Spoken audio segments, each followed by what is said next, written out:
नमस्कार, स्वदेश न्यूज के खास प्रोग्राम जनता मांगे जवाब में आप सभी दर्शकों का स्वागत है। आपके साथ मैं हूं एसपी त्रिपाठी। छत्तीसगढ़ के चुनावी दंगल में अभी वक्त है, लेकिन सियासी दल मिशन मोड में आ गए हैं।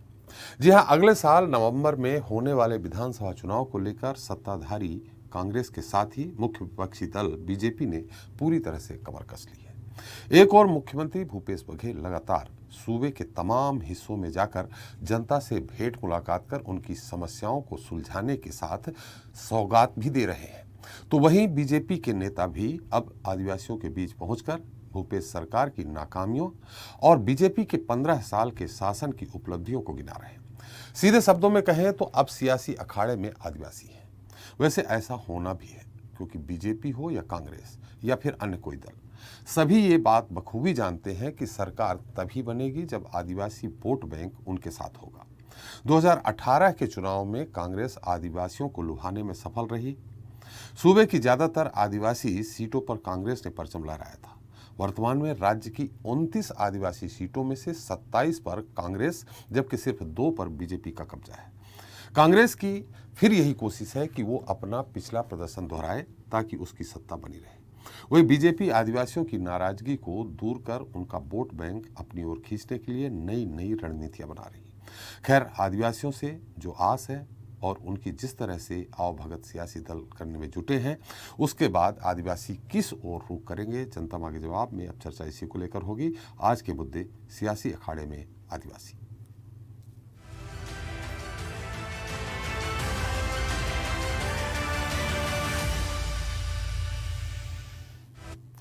तो छत्तीसगढ़ में विधानसभा सीटों की संख्या 90 है, जिसमें 39 सीटें आरक्षित हैं।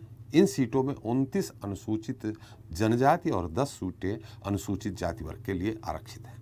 आरक्षित सीटों के बाद बची 51 सीटें सामान्य हैं, लेकिन इन सीटों में से भी करीब 1 दर्जन सीटों पर अनुसूचित जाति और अनुसूचित जनजाति वर्ग का खासा प्रभाव है। प्रदेश के मैदानी इलाकों के ज्यादातर विधानसभा की सीटों पर अन्य पिछड़ा वर्ग के मतदाताओं की भी भारी संख्या है। छत्तीसगढ़ में अन्य पिछड़ा वर्ग की आबादी करीब 47% है। मैदानी इलाकों से करीब 1/4 विधायक इसी वर्ग से विधानसभा में चुनकर आते हैं। फिलहाल जैसे जैसे चुनाव नजदीक आ रहा है, सियासी दलों ने विशेष तौर पर 29 आदिवासी सीटों की ओर रुख कर लिया है। आदिवासी वोट बैंक को अपने पाले में करने के लिए कांग्रेस और बीजेपी जुगत भिड़ा रही। भाजपा और कांग्रेस में प्रदेश अध्यक्ष की कमान भी आदिवासी वर्ग के हाथ में ही है। खैर, सियासी अखाड़े में अब जिस तरह आदिवासी हैं उस पर चर्चा शुरू करें, उसके पहले देख लेते हैं हमारी ये खास रिपोर्ट। एक बार फिर आरक्षण का जिन निकलकर बाहर प्रदेश में आ गया है। इस बार आरक्षण का जिन अपने अधिकार क्षेत्र को बढ़ाने के लिए नहीं, बल्कि घटाने के लिए आया है। तत्कालीन भाजपा सरकार ने साल 2022 में नौकरी और कॉलेजों में एडमिशन दिए गए आरक्षण की सीमा को 50 से बढ़ाकर 58% कर दिया था, जिसे हाईकोर्ट ने खारिज कर दिया है। इस मामले को लेकर प्रदेश में अब सियासत शुरू हो गई है। कांग्रेस ने तत्कालीन भाजपा सरकार को इसके लिए जिम्मेदार ठहराते हुए मुख्यमंत्री भूपेश बघेल ने मुद्दे पर सुप्रीम कोर्ट जाने की बात कही है। वहीं भाजपा के आदिवासी नेताओं ने राज्य सरकार पर हाईकोर्ट में सही तरीके से पक्ष नहीं रखने और लापरवाही का आरोप लगाया है। राज्य में आरक्षण 2011 ST 20%, SC 16%, OBC 14%, total 50%। 2012 ST 32%, SC 12%, OBC 14%, total 58%। 2019 ST 32%, SC 13%, OBC 27%, total 72%। 2022 ST 20%, SC 16%, OBC 14%, total 50%।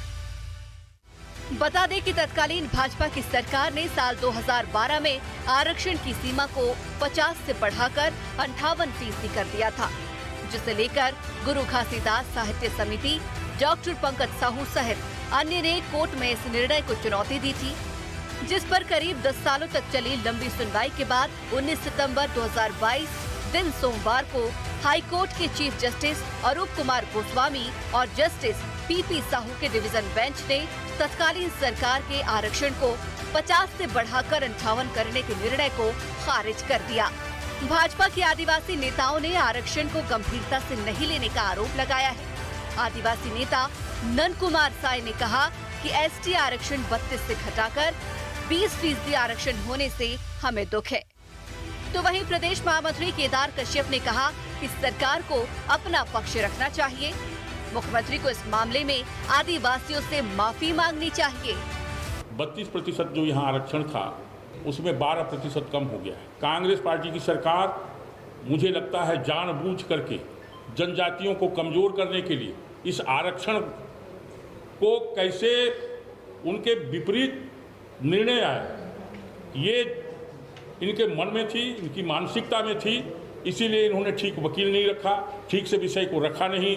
एक तरफ तो आप भ्रष्टाचारियों को बचाने के लिए अपने कांग्रेस के नेताओं को 50-50 लाख 1-1 करोड़ रुपए देने के लिए आप लोग तैयार हैं।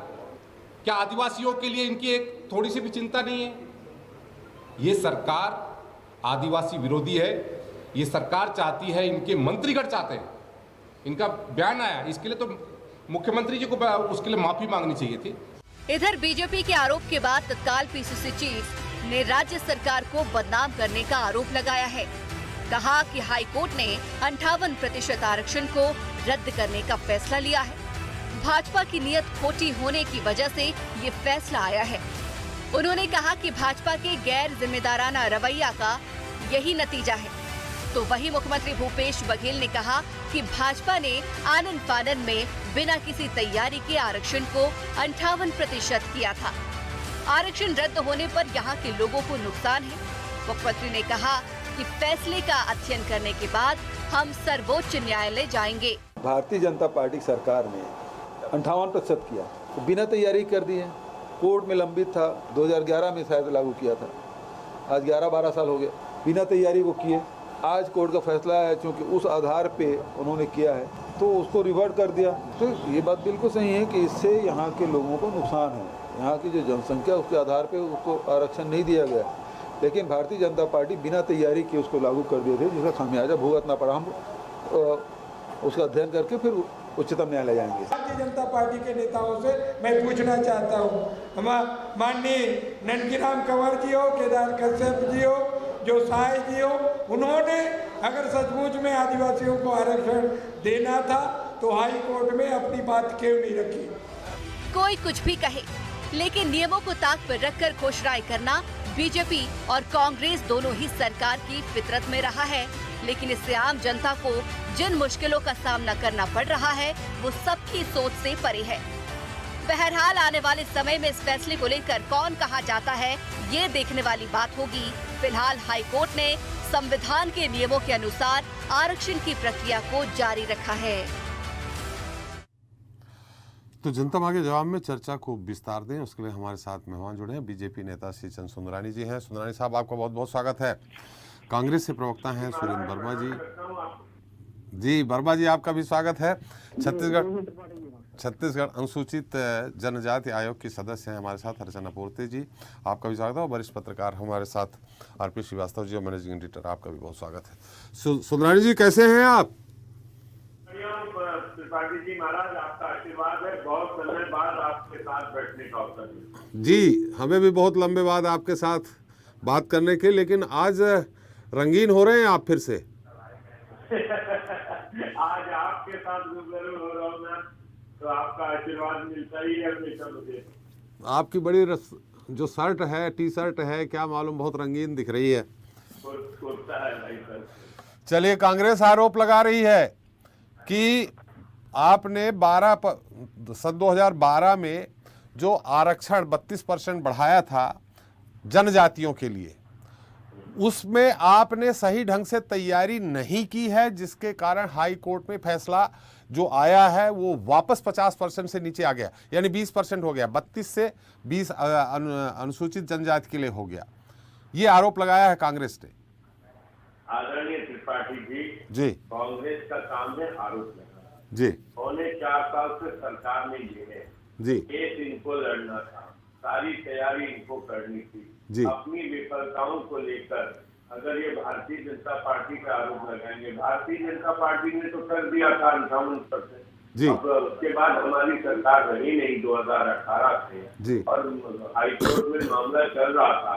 जी। तो कहीं न कहीं अच्छे वकील लगा के इस मामले में अगर इनकी नीयत साफ थी, ये जनजातियों के हितचिंतक तो बनते हैं, लेकिन जनजातियों के घोर विरोधी है। जिस प्रकार से आज हर जनजाति क्षेत्र में इनकी जो आलोचना हो रही है या इनको वोट देके जो पछतावा हो रहा है पूरे प्रदेश में, तो कहीं न कहीं इसके जिम्मेदार स्वयं भूपेश बघेल और कांग्रेस पार्टी की सरकार है। इनको समयबद्ध होकर हाईकोर्ट में अच्छे ढंग से इस केस को लड़ना था, लेकिन दुर्भाग्य से इन्होंने इसको गंभीरता से नहीं लिया, क्योंकि इनकी नीयत साफ नहीं थी। आज ये भारतीय जनता पार्टी पर आरोप किस रूप से लगाएंगे? भारतीय जनता पार्टी ने तो 58% आरक्षण कर दिया था, उसके बाद कुछ लोग हाईकोर्ट में गए, और हाईकोर्ट में अभी 3.25 साल में अगर ये लड़ाई नहीं लड़े तो अपनी विफलताओं का टीका भारतीय जनता पार्टी में फोड़ने का इनको नैतिक अधिकार नहीं आता। जी, ये तो कोर्ट का फैसला है। देखिए इसमें सरकार क्या कर सकती है, आपने सोच विचार करके देखिए। एक तो आपने निश्चित तौर पे 2012 में किया था, 13 में भरपूर फायदा आपको मिला। आदिवासी वोट बैंक वहाँ अच्छा खासा है, 29 सीटें उनकी हैं, तो आपको भरपूर फायदा मिला, 32 कर दिया आपने। लेकिन ये बताइए कि अनुसूचित जाति के खिलाफ थी क्या आपकी पार्टी की? उनका 16 से घटा के 12 कर दिया आपने। नहीं, जनगणना के आधार पर जो फिगर आए थे उस आधार पे भारतीय जनता पार्टी ने निर्णय लिया। भारतीय जनता पार्टी किसी भी पक्ष का विरोध नहीं करती, किसी जाति धर्म का विरोध नहीं करती, किसी के अधिकारों जी हमने बराबर आरक्षण किया। ये तो भूपेश बघेल सरकार अगर ठीक से लड़ती, सरकार पर अपना पक्ष रखती, और ये अगर जनजातियों के समर्थन में थे तो इनको ठीक से अपना पक्ष रखना था। कहीं न कहीं ये पक्ष रखने में आदरणीय त्रिपाठी जी विफल हुए हैं। ये अपनी विफलता का टीका भारतीय जनता पार्टी को फोड़ रहे हैं। वास्तविक ये है कि जनजातियों के कटघरे में भूपेश बघेल जी खड़े, क्योंकि उनके अधिकार से इनको वंचित किया गया है। कहीं न कहीं यह हाईकोर्ट का आदेश है। कोर्ट के मामले में कभी कोई टिप्पणी नहीं करता, लेकिन कोर्ट को सही तथ्यों से जानकारी देना तो सरकार का काम था ना। जी, चलिए वर्मा जी से पूछ लेते हैं। हमारे साथ अर्चना जी हैं, उनके बाद चलते हैं अर्चना जी के पास। वर्मा जी, जैसा सुंदरानी जी कह रहे हैं शायद आपको सुनाई पड़ रहा होगा। त्रिपाठी जी, हालांकि आंकड़े आपके पास बहुत अच्छे रहते हैं, लेकिन आंकड़े सवाल हमारा पूरा हो जाएगा। लेकिन कहीं ऐसा तो नहीं जो अभी जब विधानसभा में पारित किया, हालांकि लागू नहीं कर पाए, इन्होंने आदिवासी वोट बैंक साधने के लिए 32% किया, जैसा कि कहा जा रहा है राजनीतिक हलकों में। हम नहीं कह रहे 32% हुआ, होना भी चाहिए जनगणना के मुताबिक। ओबीसी 47% है वहां लगभग। ओबीसी को साधने के लिए जैसा कहा जा रहा है, वोट बैंक साधने के लिए आपने सीधे बिना सोचे समझे 27% कर दिया 14% से। ये भी कहीं उस फैसले में एक न एक कुछ अड़चन थी। वो जो फैसला आया उसमें ये हुआ कि आप बढ़ाते जा रहे हैं, 72% तक कर दिया आपने आरक्षण। तो इन स्थितियों में माननीय उच्च न्यायालय ने सोचा कि भाई एक जो सीमा है संविधान के अनुरूप 50% से ज़्यादा आरक्षण नहीं किया जा सकता है, जो सुप्रीम कोर्ट ने फैसला कभी दिया था, तो इसलिए उन्होंने रिवर्ट कर दिया। आपका तो हुआ ही, आप में स्टे हो गया था, लेकिन बाकी भी अनुसूचित जनजाति के लोगों का भी नुकसान हो गया। त्रिपाठी जी, आपका ध्यान दिलाना चाहूंगा।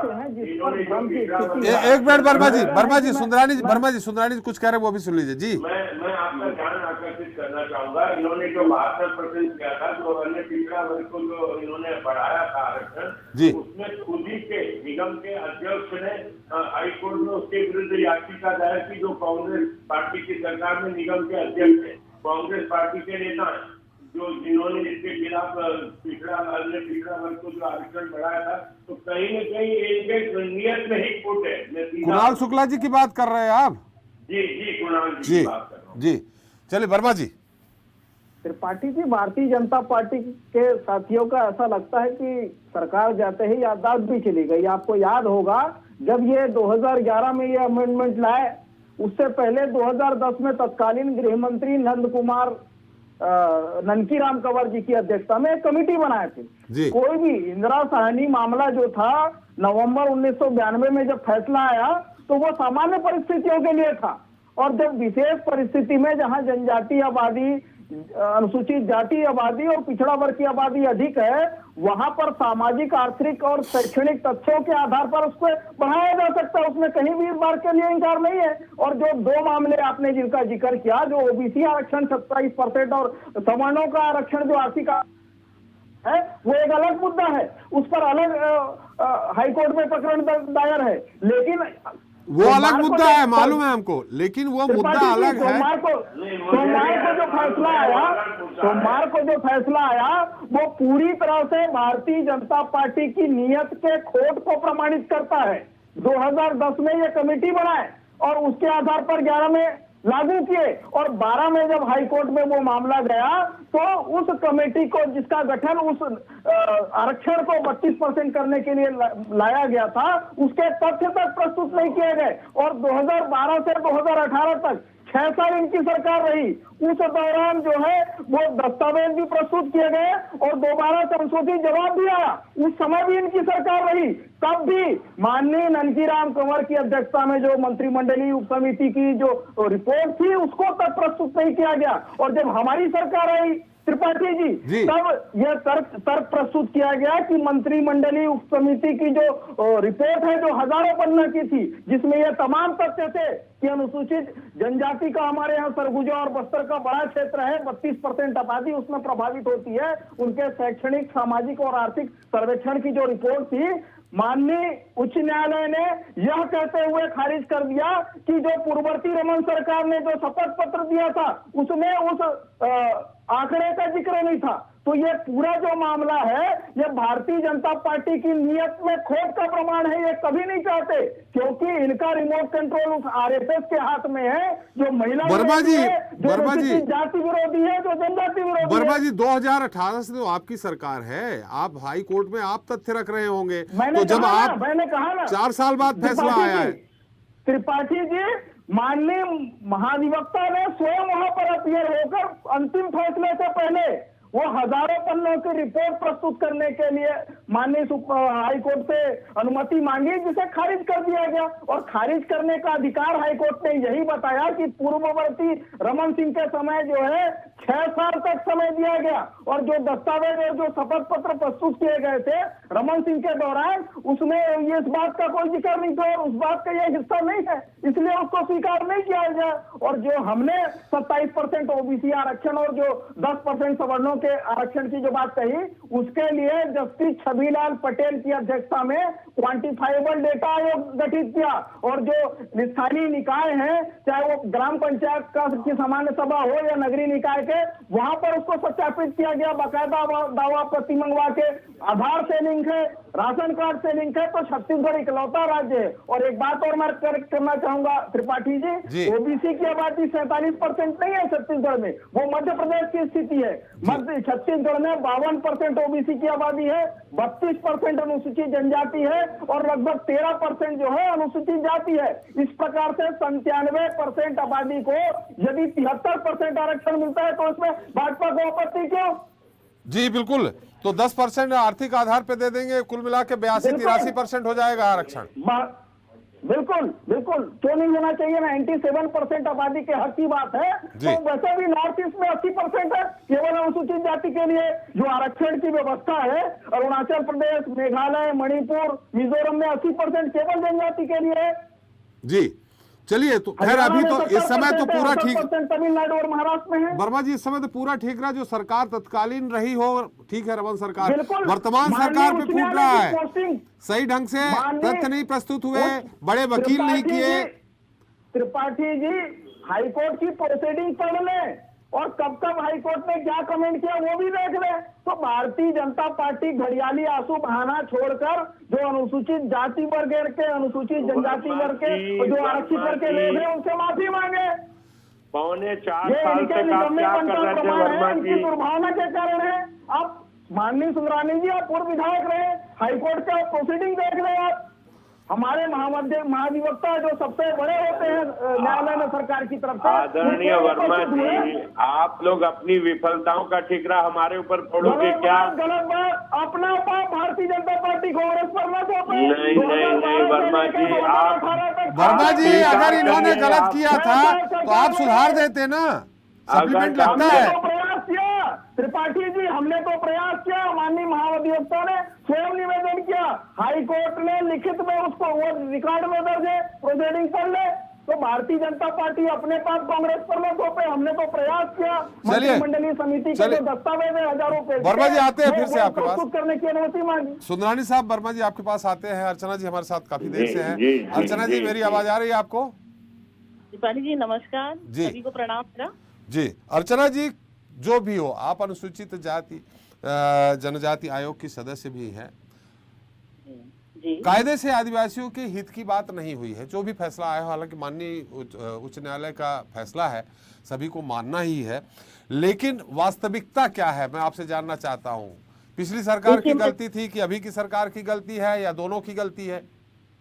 देखिए, मैं जिस संवैधानिक पद पर हूँ और जिस वर्ग से आती हूँ जी, मैं आपके स्वदेश चैनल के माध्यम से छत्तीसगढ़ में सभी लोगों को बताना चाहूंगी कि जनसंख्या के आधार पर अनुसूचित जनजाति को 32%, अनुसूचित जाति तो 12 जो आरक्षण मिलेगा वो मिलेगा, मतलब मिलेगा, उसमें कोई कम नहीं होगा।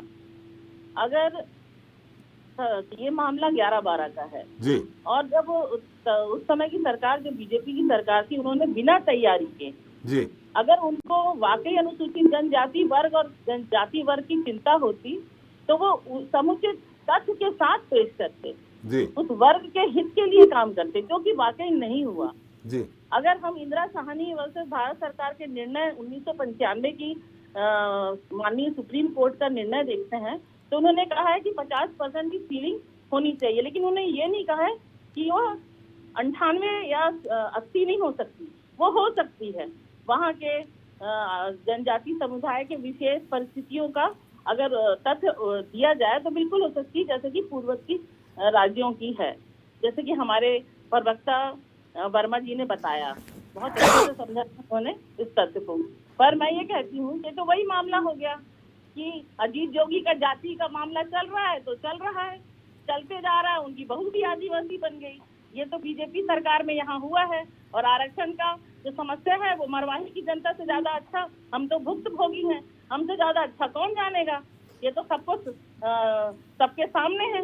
यहाँ का वो तो भला हो छत्तीसगढ़ के मुख्यमंत्री भूपेश बघेल जी का, जिन्होंने इस मामले को निराकरण किया, नहीं तो वो तो 25 साल से चल रहा था। नहीं तो मिल तो रहा था ना, 25 साल से चलता रहता तो भी मिल 32% मिल रहा था ना। यहाँ के लोगों का तो हक गया ना भाई। देखिए, मेरा ये कहना अर्चना जी, अर्चना जी जो आरक्षण यहाँ के छत्तीसगढ़, हमारा तो ये अधिकार है अर्चना जी, आरक्षण अर्चना जी, जाति जनजाति का अधिकार है। ये तो नहीं, देखिए ये तो मिल रहा था 2012 से, तो 32% आरक्षण मिल रहा था ना जी, तो वो अभी तक मिल रहा था, अब बंद हो गया, 20% में आ गए हैं। और अनुसूचित जाति मुख्यमंत्री जी ने माननीय हाई कोर्ट के निर्णय को चुनौती दी है और हम उसके साथ हैं, और हम अनुसूचित जनजाति के हितों में फैसला लेके आएंगे। ये छत्तीसगढ़ के सभी अनुसूचित जाति जनजाति और ओबीसी के हितों में फैसला लेके आएंगे।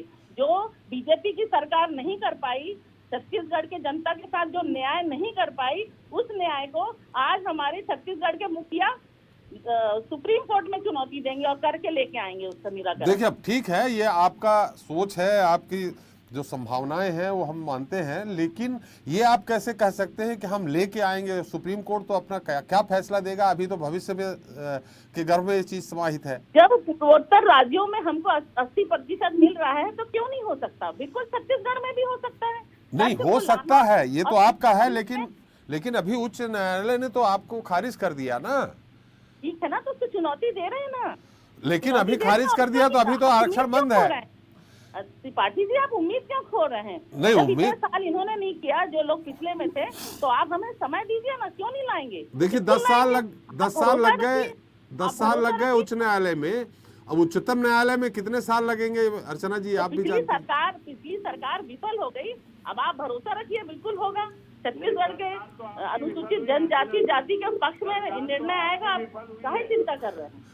अभी तो हो गया, तो हो गया। अर्चना जी, आप बहुत संवैधानिक पद पे बैठी है, मैं सम्मान करता हूं, लेकिन रमन सरकार कहाँ विफल हुई है? फिलहाल तो भूपेश सरकार है। सही तथ्य अगर वो उसी समय दे देते, अगर वाकई वो चाहते, अगर जो कहते हैं ना जहाँ चाह वहाँ राह, अगर वो वाकई चाहते तो ये मामला आज इस स्थिति में नहीं पहुंचता। इतने सारे छत्तीसगढ़ के लोगों का भविष्य ऐसे नहीं होता। आज हमारे, चलिए, आपने बहुत अच्छी बात कही अर्चना जी, चाह जहां वहां राह है। 4 साल से राह है और चाह क्यों नहीं बनाई आपने?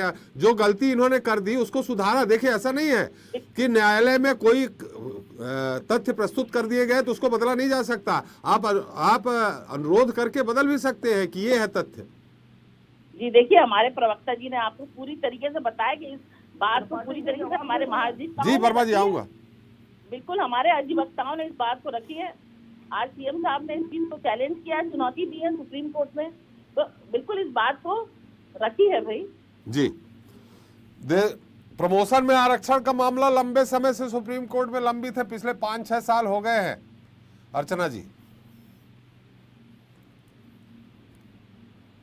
सब हो रहा है। पहले जिस बात को आज हम लोग डिबेट कर रहे हैं, है ना, उस पे चर्चा कर ली जाए। चलिए उसी पे करते हैं, उसी पे। हमारे साथ आरपी श्रीवास्तव जी, ये तो मैंने बात रही कि पिछली सरकार ने गलत तथ्य रखा, वो कह रहे हैं नई सरकार ने अच्छे वकील नहीं किए, सही ढंग से तैयारी नहीं की। कुल मिला के जो 32% आरक्षण आदिवासियों को मिल रहा था वो 20% में आ गया। अनुसूचित जाति वर्ग के लिए जरूर अच्छा हुआ, उनका 16% से घटा के 12 कर दिया गया था, उनका फिर से 16 हो गया। बाकी ये तो लागू नहीं हुआ था जो भूपेश सरकार जी ने 18 में किया था कि ओबीसी का 27% आरक्षण कर दिया जाए, वो लागू नहीं हुआ। उन्होंने 13% कर दिया, 12 की जगह अनुसूचित जाति का भी। वो तो खैर अभी लंबित है, लेकिन जैसा कि वर्मा जी कह रहे हैं कि उम्मीद है, और जब 97% आबादी है तो उसको 82-83% आरक्षण क्यों नहीं दिया सकता। कुल मिला के यहाँ गड़बड़ी कहाँ से आई, किसकी वजह से ये सब हुआ? वजह बताना तो बड़ा मुश्किल काम है जी, कि किसकी वजह से हुआ। वो तो फिर सुप्रीम कोर्ट, हाई कोर्ट की रूलिंग पढ़नी पड़ेगी आपको जी। हाँ, दूसरी सबसे बड़ी बात है, देखिए संवैधानिक रूप से उन्होंने 50% आरक्षण की बात करा जी, जबकि 2012 में ये लगभग 56% आरक्षण, 58% आरक्षण किया गया था, जिसमें आदिवासी समाज के लिए 32% आरक्षण था जी। अब सवाल है कि ऐसे समय में ये डिसीजन आया हाई कोर्ट का, जब ये उसको खारिज कर दिया, मतलब। और सबसे ज़्यादा नुकसान अगर आप देखेंगे तो आदिवासी समाज को, जो 32 से बढ़ के 20% हो गया। तो निश्चित रूप से कहीं इसमें जो है सियासत होना लाजमी है, और सियासत होगी भी, क्योंकि अब वो स्थिति जो निर्मित हो रही है कि आप जो है एक समाज को जिसकी आबादी, जिसकी 29 सीटें हैं, आबादी का प्रतिशत ज़्यादा है, लेकिन उसको जो है घट गया जी। अब ये जैसे सुप्रीम कोर्ट में जाती भी है वर्तमान सरकार, तो वहाँ पर कब तक ये मामला चलेगा, कैसे उनकी वापसी होगी, या उतना फीसदी मिलेगा, 32% आरक्षण मिलेगा, ये तो बाद में तय होगा जब सुप्रीम कोर्ट का कोई आदेश आएगा।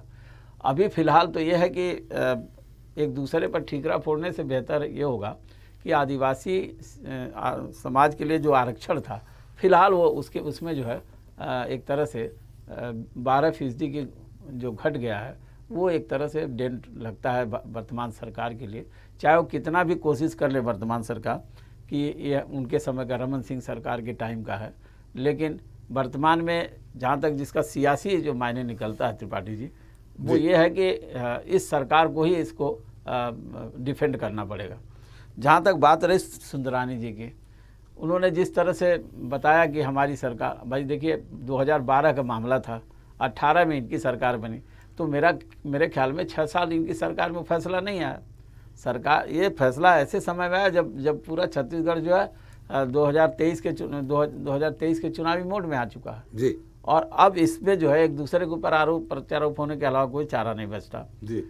हमारा ये कहना है कि जो समाज, जो जिस तरह की बात हो रही कि 97% जो है आबादी है, 83% क्यों नहीं होता, उत्तर पूर्व के राज्यों में जो है जनजाति के लिए विशेष आरक्षण की व्यवस्था है, ये सब सारा मामला अब सुप्रीम कोर्ट के ही पाले में है। और अगर मान लीजिए ये सरकार वहाँ पर अच्छे प्रयास करती है तो निश्चित रूप से समाज को फ़ायदा मिल सकता है। लेकिन ये डिसीजन किसके पास है? सुप्रीम कोर्ट के पास होगा। जी जी बिल्कुल। हमारे साथ सुंदरानी जी हैं एक बार फिर से। सुंदरानी साहब मेरी आवाज़ आ रही? आ रही है।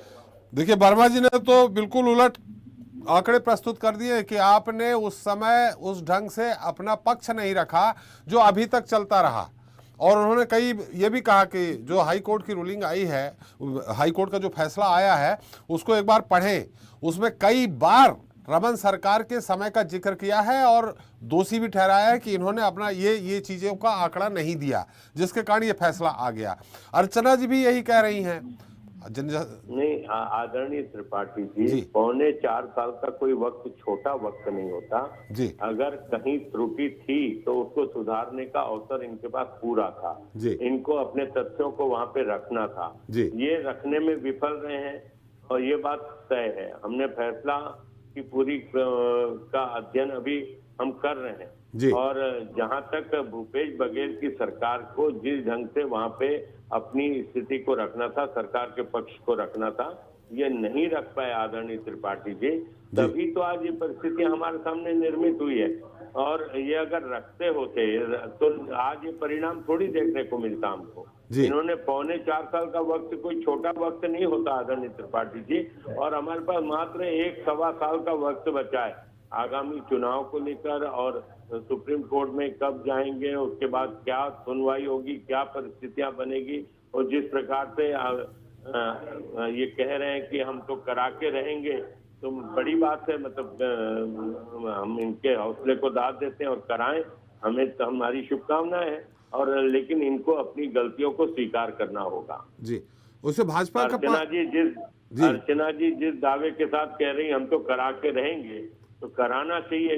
ये अगर इच्छा शक्ति पहले जागृत होती इनकी और 4.25 साल में ये बराबर तथ्य रखते वहां पे, तो शायद आज अर्चना जी को ये कहने की आवश्यकता नहीं पड़ती जी। लेकिन इसमें भाजपा का क्या है कि होना चाहिए 100%। हालांकि आपका तो दोनों हाथ कढ़ाई में है, इसमें कोई दो राय नहीं हो तो आप फायदा मिलेगा। होना चाहिए, हम दिल से चाहते हैं। हम क्योंकि हमारे साथ भी बहुत बड़ा आदिवासी वर्ग जुड़ा हुआ है, सभी वर्ग के लोग हमारे साथ जुड़े हुए हैं और हम चाहते हैं कि इनको लाभ मिलना चाहिए। अच्छा, आपके एक पूर्व मंत्री ने, वरिष्ठ आदिवासी नेता ने ये आरोप लगाया है कि अपराधियों को 50-50 लाख रुपए, 1-1 करोड़ खर्च कर दिए जाते हैं बचाने में। थोड़ा सा बताएंगे कौन से अपराधी को बचाने में सरकार ने? नहीं, निश्चित रूप से वह केदार कश्यप जी का भी मैं बयान पढ़ रहा था। बहुत वरिष्ठ नेता है, पूर्व मंत्री है, प्रवक्ता है। उन्होंने अगर ये आरोप लगाया तो निश्चित रूप से उनके पास तथ्य होंगे और वे तथ्य रखेंगे। लेकिन तो कांग्रेस सरकार चुनौती दे, वो तथ्यों के साथ त्रिपाठी जी आपके पास बैठेंगे। एकाध तो नाम बता देना था उनको, तो थोड़ा और गंभीरता आ जाती। नहीं बताएंगे ना, उन्होंने अगर ऑन रिकॉर्ड कैमरे में आके कहा है तो निश्चित रूप से उनके पास तथ्य है। चलिए वर्मा जी, आप कहना चाह रहे थे, सुंदरानी जी बार बार कुछ कह रहे थे। तो ये अपराधी कौन है, भ्रष्टाचारी कौन है, ये किसी से छुपा हुआ है क्या? अंतागढ़ में वाई सैंपल देने किनके परिजन भाग रहे हैं? नान घोटाले में कौन भाग रहे हैं? डीके घोटाले में फरारी कौन काट रहे हैं? तो ये शर्मिंदगी है कि 4.25 साल पहले एसआईटीओ का गठन किया था। सुंदरानी साहब सुन लीजिए, फिर आ जाऊंगा। सुंदरानी साहब उनकी बात सुन लीजिए, मैं आपके पास फिर आ जाऊंगा। जी वर्मा जी। रमन सरकार के पाप को कांग्रेस पर थोपने का प्रयास कर रहे हैं सुंदरानी जी। मैंने पहले भी कहा, जो न्यायालय में जो तथ्य और जो जवाब प्रस्तुत किए जाते हैं वो माननीय न्यायालय की अनुमति से प्रस्तुत किए जाते हैं, भाजपाइयों से पूछ के नहीं प्रस्तुत किए जाते। 6 साल का समय इनके लिए कम था और अभी 4.25 साल ये गिना रहे हैं। मैं पहले भी कहा था और अब भी कह रहा हूं कि 2018 में हमारी सरकार आने से पहले मूल जवाब और संशोधित जवाब दोनों प्रस्तुत किया जा चुका था। हमारी सरकार जब आई तो स्वयं महाधिवक्ता उपस्थित होकर सरकार की तरफ से जो आंकड़ा था, अथेंटिक आंकड़ा, हजारों पन्ने के जो दस्तावेज तैयार थे, उसको प्रस्तुत करने की अनुमति मांगी गई। लेकिन कोर्ट ने यह कहते हुए खारिज कर दिया कि पूर्ववर्ती भाजपा सरकार के दौरान जो शपथ पत्र दिया गया है उसमें उस बात का उल्लेख नहीं है। तो भारतीय जनता पार्टी की नीयत में शुरू से खोट थी। ये चाहते ही नहीं थे कि अनुसूचित जनजाति वर्ग को 32% आरक्षण का लाभ मिले। और जो मूल बात है जिसके लिए भारतीय जनता पार्टी बार बार कांग्रेस को दोषी ठहरा रही है। और एक बात और स्पष्ट कहना चाहूंगा त्रिपाठी जी, जो इंदिरा साहनी मामले के बाद में जो 77वां संविधान संशोधन हुआ था 1995 में, इसमें अनुच्छेद 16(4) के बाद ए जोड़ा गया। और जो आपने कहा कि प्रमोशन में आरक्षण, निश्चित रूप से भाजपा का तो यही चरित्र है पूरे देश में। उत्तराखंड वाले मामले में आपको याद होगा, जानबूझकर सरकार के तरफ से पक्ष नहीं रखा गया ताकि उनको आरक्षण का लाभ न मिले, जबकि संविधान में स्पष्ट रूप से 2006 में एक प्रकरण आपको याद होगा सुप्रीम कोर्ट का, नागराज बनाम भारत सरकार, उसमें जो संविधान संशोधन 77वां हुआ था, जो 16(4) जोड़ा गया था, उसको अनुमति, उसकी वैधता प्रमाणित पाई गई, उसमें कोई आपत्ति नहीं है। तो यदि इनके पास तथ्य होते, यदि जो पूर्व गृह मंत्री ननकीराम कंवर की अध्यक्षता में जो कमेटी बनाई गई थी उसके आंकड़ों को ये प्रस्तुत करते, ईमानदारी से अगर उनका पक्ष रखा गया होता तो आज ऐसे परिणाम नहीं आते। ये पूरी तरह से भारतीय जनता पार्टी के निकम्मेपन का, इनकी। वर्मा जी, एक सवाल है यहाँ पे, बताइए त्रिपाठी जी, पूछिए। आपने कहा कि आपके महाधिवक्ता जी ने अनुमति मांगी थी नए तथ्य रखने की, जो हजारों पन्नों की थी। जी। माननीय उच्च न्यायालय ने अनुमति नहीं दी। आप भी जानते हैं कि पुनर्विचार की भी एक बार पुनर्विचार करने के लिए भी याचिका दी जाती है। क्या डीबी का फैसला त्रिपाठी जी, इसके खिलाफ सीधा सुप्रीम कोर्ट में अपील होगी? नहीं, जो तथ्य नहीं रखने की अनुमति दी, मेरा सवाल है, जो तथ्य रखने की अनुमति नहीं दी, उस तथ्य को रखने के लिए क्या फिर से आवेदन दिया था, फिर से विचार करने की अनुरोध किया गया था, विचार करने का, कि मैं अपने तथ्य रख सकूं, जो रमन सरकार ने नहीं रखा वो हम रख दें? माननीय त्रिपाठी जी, 2018 के बाद से अंतिम फैसला आते तक हमारी सरकार तो यही प्रयास कर रही है। हमारे पास ऑथेंटिक डाटा है।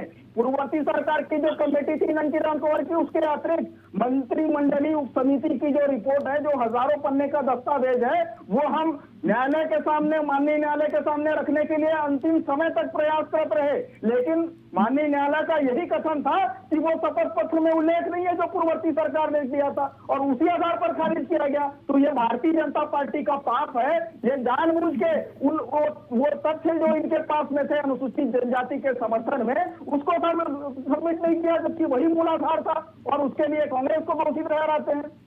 जी सुंदरानी साहब।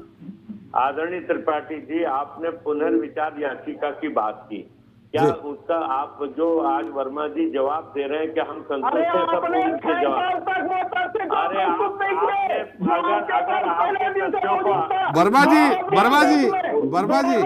उच्च न्यायालय अगर आपके तथ्यों को नहीं मान रही थी तो आप पुनर्विचार याचिका दायर करते।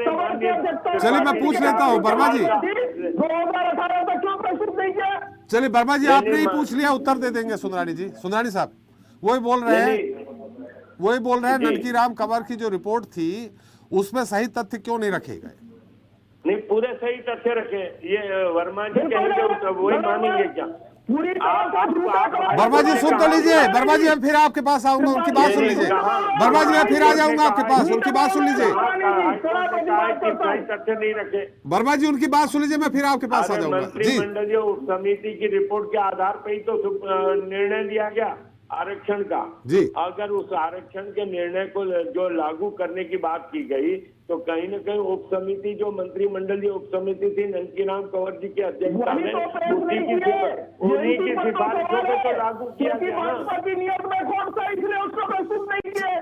वर्मा जी सुन तो लीजिए, मैं फिर आपके पास आ जाऊंगा, उनकी बात पूरी आ जाए। वो सुनना ही नहीं चाहेंगे ना। जी सुना। मंत्रिमंडल देखिए, डॉक्टर रमन सिंह जी ने मंत्रिमंडलीय उप समिति गठित की, ननकीराम जी कंवर के अध्यक्षता में गठित की, उन्हीं की सिफारिशों पर ये आरक्षण लागू हुआ।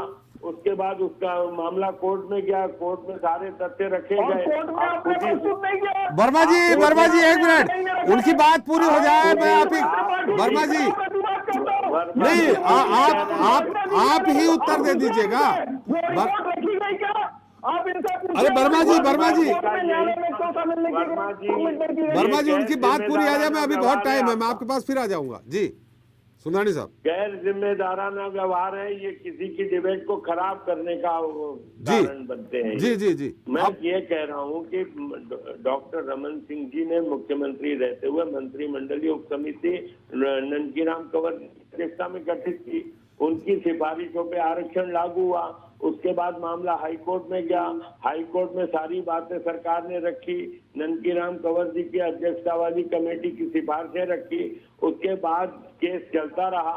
अगर 3.25 साल में ऐसी कोई कमी दिखी इनको, तो इन्होंने क्यों नहीं उसको रखा वहां पे? अगर अदालत इनको इजाजत नहीं दे रही थी तो क्यों नहीं पुनर्विचार याचिका दायर की इन्होंने हाईकोर्ट में? जी चलिए वर्मा जी। त्रिपाठी जी, बार बार भारतीय जनता पार्टी के नेता इसी झूठ को स्थापित करने का प्रयास कर रहे हैं कि जो ननकीराम कंवर की अध्यक्षता में जो कमेटी, सुन लीजिए, ये सच है कि भारतीय जनता पार्टी की नियत ही नहीं थी कि आरक्षण जो है वो प्रभावी हो, और यही कारण है कि कोई भी तथ्य, कोई भी आंकड़े उसके समर्थन में प्रस्तुत नहीं किए गए। ये बार बार झूठ बोल रहे हैं कि आंकड़े हाईकोर्ट में प्रस्तुत, लेकिन वर्मा जी नियत नहीं थी तो 12 से 18 तक तो आरक्षण देते रहे ना वो। वर्मा जी 12 से 18 तक आरक्षण देते रहे। अगर आंकड़े प्रस्तुत किए जाते त्रिपाठी, हमने 12 से 18 तक आरक्षण दिया कि नहीं दिया? बाकी राज्यों के आंकड़ों पर भरोसा किया है। अर्चना जी बताएं, हमने दिया कि नहीं दिया 12 से 18? भारतीय जनता पार्टी की असलियत यही है। 15 साल के इनके कुशासन में अरे आप तो यही बात बोलोगे, फिर मुद्दा और कहीं चला गया। मोदी जी पे डालोगे, आप अपनी विफलताएं रमन सिंह जी पे डालोगे। भारतीय जनता पार्टी शोषकों की पार्टी है, पूंजीवादी की मूल विचारधारा है। ये मुद्दा नहीं है वर्मा जी आज। ये बेबुनियाद आरोप है। आप बहुत गैर जिम्मेदाराना प्रवक्ता के, बहुत गैर जिम्मेदार प्रवक्ता हैं आप कांग्रेस पार्टी के। सामाजिक न्याय से कोई सरोकार नहीं है, यही इनकी असलियत है त्रिपाठी जी। ये अब आपकी पोल खुल रही है तो आप इस तरह बौखला के बात कर रहे हैं, आप बौखला के बात कर रहे हैं। मैं ऐसे शब्दों का उपयोग नहीं कर सकता जो शब्दों का उपयोग आप कर रहे हैं। न्यायालय में, माननीय न्यायालय के आप जिन शब्दों का चयन करते हैं ऐसे शब्दों का उपयोग नहीं करता। मैं भी आपको वैसी भाषा में जवाब दे सकता हूँ, लेकिन मैं देना नहीं चाहता। भारतीय जनता पार्टी के नेता है, प्रदेश के आदिवासियों से माफी मांगे। चलिए वर्मा जी होगी। सुंदरानी साहब, देखिए 2023 के पहले तो सुप्रीम कोर्ट का फैसला मुझे नहीं लगता आएगा, आ जाए, जैसा कि हमारी अर्चना जी बहुत आशान्वित है कि आएगा ही फैसला, आ जाए। लेकिन इसका असर निश्चित तौर पे अभी आदिवासी मतदाता ही तय करेंगे कि उनके साथ क्या हुआ है, भला हुआ है, अच्छा हुआ है। हालांकि आरक्षण का मुद्दा अलग है, आर्थिक मुद्दा अलग है। अर्चना जी, आप आयोग की सदस्य है। आयोग यानी एक निष्पक्ष पद, न बीजेपी न कांग्रेस, संवैधानिक पद है एक तरह से, और आदिवासियों के हित की बात करेगी करता है आयोग। ऐसी स्थिति में आप तो निष्पक्ष होकर बताइए कि यहाँ गलती कहाँ हो गई जो आदिवासियों के हित की बात नहीं हो पा रही है, आदिवासियों के साथ अन्याय हो गया। तथ्य और दस्तावेज जो वाकई भारतीय जनता पार्टी को रखने थे 6 साल में, जो वो नहीं रख पाए। देखिए, एक बहुत ही, तो 4 साल में भूपेश सरकार ने क्यों नहीं रखा? बहुत ही आपको नाजुक बात बता रही हूँ। जो तथ्य और दस्तावेज भारतीय जनता पार्टी, मैंने पहले भी स्पष्ट किया कि 2018 से पहले अंतिम प्रतिवेदन, अंतिम रिपोर्ट पर जमा हो चुका है। तो अनुसूचित जनजाति वर्ग का हुआ है 32 से, अगर वो 20 पे आए हैं तो वो सबसे ज्यादा नुकसान अनुसूचित जनजाति का हुआ है। नहीं तो अर्चना जी, मैं इसीलिए उम्मीद कर रहा हूँ अर्चना जी को बताना चाहूंगी कि जो तथ्य 6 साल में नहीं रख पाने के कारण आज पूरे छत्तीसगढ़ के अनुसूचित जनजातियों को जो ये आज देखना पड़ रहा है, जो नुकसान सहना पड़ रहा है, ये आज इसी का है। नहीं अर्चना जी, मेरा सवाल है, थोड़ा सा सुन लीजिए। आपने कहा 6 साल में नहीं रख पाए, तो 4 साल में आपने उसको सुधार के क्यों नहीं रखा? देखिए, ऐसा तो है नहीं महाधिवक्ता अनुरोध करेंगे, बार बार रिजेक्ट कर देंगे हाई कोर्ट के माननीय। कड़ा प्रतिवाद करता हूँ, मैंने तो हाईकोर्ट का जो डिसीजन है, प्रोसीडिंग पढ़ लीजिए। हमारी सरकार प्रस्तुत करना चाहती है। जी तो आप सिर्फ 6 साल का, मैं इसलिए बोल रहा हूँ कि आप निष्पक्ष हैं। 6 साल का दोष दे रही, 4 साल का नहीं दे रही है। वर्मा जी, हमारे पूर्व वक्ता जी बता रहे हैं, इतने अच्छे से तथ्य उन्होंने बताया जी। अगर आज आपको ये तो देखना चाहिए ना कि आज सबसे ज्यादा नुकसान किसका हो रहा है? आज नहीं, आपने क्या तथ्य रखा आदरणीय त्रिपाठी जी? मैं आपके माध्यम से पूछना चाहता हूँ कि आपने पौने 4 साल में क्या तथ्य रखा? ये सार्वजनिक करें दस्तावेज। 6 साल के अपने निकलने पर पर्दा डालने वर्तमान सरकार पर कौन करते हैं? मैंने पहले नहीं, पौने 4 साल में आपने हाईकोर्ट में क्या तथ्य रखा? सार्वजनिक करिए। वर्तमान सरकार को पक्ष रखने का अवसर नहीं दिया, क्योंकि पूर्ववर्ती रमन सरकार ने शपथ पत्रों में उन आंकड़ों का जिक्र नहीं किया था। अरे आप दोनों तथ्यों को सामने लाइए ना। अरे आप 6 साल से डॉक्टर रमन सिंह जी के दस्तावेजों को सामने लाइए। चलिए, अर्चना जी कुछ कह रही हैं। आयोग की सदस्य अपना पक्ष रख रही हैं। जनजाति के वर्ग के न्याय की है जी। तो आप जो आपस में ये बोल रहे हैं एक दूसरे को, लेकिन आज ये स्थिति है कि अगर सबसे ज्यादा नुकसान हुआ तो अनुसूचित जनजाति वर्ग का हुआ है, जिस विषय में और उसकी जिम्मेदार रमन सरकार है। सिर्फ एक की नहीं है, सभी की है। इसकी जिम्मेदार सिर्फ भूपेश बघेल जी की सरकार है। मानसिकता। आप बहुत अच्छा बोलते हैं, मैं आपका बहुत सम्मान करती हूँ, लेकिन आप मैं भी अर्चना जी सम्मान करता हूँ, लेकिन आपके वर्मा जी सम्मान भूल जाते हैं ना।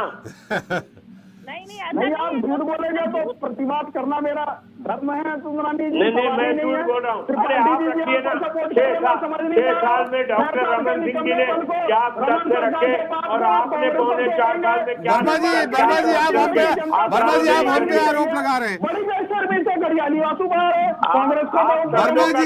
वर्मा जी मैं तो मेरा काम है सवाल करना। मैं किसी के जी मैंने तो हाईकोर्ट की प्रोसीडिंग के संदर्भ में नहीं बताया, उसके बावजूद आप इस बात पर पीछे पड़े कि पौने 4 साल में आपने क्या किया? देखिए, मैं तो सवाल करूंगा ही वर्मा जी, मैं सवाल करूंगा ही। हमने तो न्यायालय से क्योंकि वर्तमान में सरकार आपकी है तो मैं सवाल करूंगा ही। निवेदन किया, हमने तो अपना धर्म निभाया, हमने तो अपना धर्म निभाया, लेकिन भाजपा के निकम्मेपन का भी आप अब मैं पिछले 6 साल की पिछले 6 साल में रमन सरकार ने क्या क्या हाई कोर्ट में तथ्य रखे ये हमें नहीं मालूम, ना आपने क्या तथ्य हमें नहीं मालूम। मैं तो सवाल आपसे करूंगा ही वर्मा जी की वर्तमान में चूंकि आपकी सरकार है और चूंकि जिसकी सरकार होगी ठीकरा वहीं पे फूटेगा। वर्मा जी। त्रिपाठी जी ऐसा है, मैंने तो प्रोसीडिंग भी बताया, और जो वर्तमान जो सरकार है भूपेश बघेल सरकार में माननीय महाधिवक्ता स्वयं उपस्थित हुए और वो तथ्यों के साथ आंकड़ों के साथ दस्तावेज प्रस्तुत करने भी तैयार थे, लेकिन माननीय उच्च न्यायालय ने उसी आधार पर खारिज किया जो इनके नकारेपन का प्रमाण है, जो इनकी नीयत को स्पष्ट करता है। जो शपथ पत्र प्रस्तुत किया उसमें जो दस्तावेज था उसका ही उल्लेख नहीं। चलिए उम्मीद करते हो कांग्रेस पर सौंपेंगे। चले वर्मा जी, सुंदरानी जी, उम्मीद करता हूं कि उच्चतम न्यायालय में जल्दी से जल्दी आपको होगा। हमारे साथ श्रीवास्तव जी, इसका असर देखिए, आप भी समझ रहे हैं नवंबर 2023 में चुनाव होने हैं। 39 सीटें रिजर्व है, अनुसूचित जाति की छोड़ दीजिए तो 29 सीटें हैं और 12 सीटें लगभग 1 दर्जन ऐसी सीटें हैं जहां पे वो सामान्य सीटें जरूर हैं लेकिन आदिवासी वोट बैंक निर्णायक है। इन स्थितियों में ऊंट किस करवट बैठेगा, क्या लग रहा है? देखिए त्रिपाठी जी, देख रहे होंगे दोनों दलों के प्रवक्ता जो हैं एक दूसरे पर ठीकरा फोड़ रहे हैं। आदिवासी सियासत के अखाड़े पे हैं। हाँ, दोनों। और दूसरी सबसे बड़ी बात है कि अर्चना जी ने कहा ना कि सबसे ज़्यादा नुकसान किसका हुआ? आदिवासी समाज के लोगों का हुआ ही है। अब जब नुकसान हुआ तो सबसे बड़ी बात यह कि वर्तमान में सरकार किसकी है। अगर भूपेश सरकार पर ही मान लीजिए ये कहा जाए कि इन 4 सालों में, पौने 4 सालों में क्या किया इस मामले में, तो कहीं न कहीं सवाल तो उन पर खड़ा होता है। भले सुंदरानी जी बच जाए कि हमने 6 साल में ये किया वो किया और वो सारी रिपोर्ट ननकीराम कंवर की रिपोर्ट को उन्होंने प्रस्तुत कर दिया होगा, लेकिन ये तो मामला अदालत का, अदालत ने ऐसे समय में फैसला दिया है जब इसका प्रभाव जो है वर्तमान जो है सत्ता आने वाले समय चुनाव में पड़ सकती है, बशर्ते ये कि उनको समझाने में कितना सफल हो जाते हैं। दूसरी बात, एक फ़ायदा इनको जरूर मिलता है कि अगर मान लीजिए भूपेश बघेल जी जो है अगर सुप्रीम कोर्ट में पिटीशन फाइल करते हैं, दाखिल करते हैं और इनके हितों की बात करते हैं तो शायद कुछ जो है वहाँ डेंट जो लगेगा उस पर थोड़ा बहुत जो है उनको फ़ायदा मिल सकता है। लेकिन ये सियासत तो हमेशा गर्म रहेगी और दोनों दल एक दूसरे को आदिवासी हितैषी बताने के चक्कर में आदिवासी हितों की चिंता तो दूर की बात है, लेकिन ये जो है अपने वोट बैंक साधने की कोशिश करेंगे आने वाले चुनाव में। त्रिपाठी जी सुंदरानी साहब, निश्चित वर्मा जी के पास हाई कोर्ट की जो निर्णय है उसकी रिपोर्ट आ गई है, आप एक बार जरूर तथ्य सहित देख लीजिएगा सुंदरानी से। वर्मा जी मैं सही बोल रहा हूँ? बात करने के बजाय वो दे दें, उपलब्ध करा दें। जी राजनीति को भेज दूंगा चाहे तो। बिल्कुल बिल्कुल बिल्कुल दे दीजिएगा, तभी बात सामने आएगी कि बात ये सुधरेगा नहीं पार्टी की तरफ से, आधारहीन बात करना, झूठ और दूध का दूध पानी का पानी हो जाएगा। देखिए ये आप लोगों के बीच का मतलब मसला है, वर्मा जी और सुंदरानी जी, आप लोगों के बीच का मसला है। हमें बीच में मत डालिए कि सुधरेंगे नहीं सुधरेंगे, आप कौन है? ये आप लोग आपस में गलवाहें भी डाले, तर्क और कुतर्क भी करें, हमें उससे कोई लेना देना नहीं है। चलिए हमारे साथ आपने चर्चा में भाग लिया। वर्मा जी बहुत बहुत धन्यवाद, बहुत अच्छे आंकड़े प्रस्तुत किए। सुंदरानी जी आपका भी बहुत बहुत धन्यवाद। अर्चना जी आपका भी बहुत बहुत धन्यवाद। और श्रीवास्तव जी आपका भी, आपने अपना अमूल्य समय दिया। तो साल 2018 के विधानसभा चुनाव में कांग्रेस ने 68 सीटों पर जीत हासिल कर प्रचंड बहुमत के साथ सरकार बनाई थी, जबकि 2003 से 2018 तक 15 साल तक शासन करने वाली बीजेपी सिर्फ 15 सीटों में ही सिमट गई। चौंकाने वाली बात यह है कि इस चुनाव के नतीजों ने विश्लेषकों के सारे अनुमानों को भी झुठला दिया। इतना ही नहीं, 2018 के विधानसभा चुनाव के बाद 3 सीटों पर उपचुनाव भी हुए, जिसमें कांग्रेस ने जीत हासिल की। इस तरह राज्य की 90 में से कुल 71 सीटों पर अब कांग्रेस पार्टी का कब्जा है। सत्ताधारी दल की ये कोशिश है कि वो अपना पिछला प्रदर्शन फिर दोहराए, और ये तभी संभव है जब आदिवासी वोट बैंक उसकी ओर मुड़े। अब ये तो भविष्य के गर्त में है कि आदिवासी वर्ग को कौन भाता है और कौन नहीं। इसी के साथ जनता मांगे जवाब में इतना ही। नमस्कार।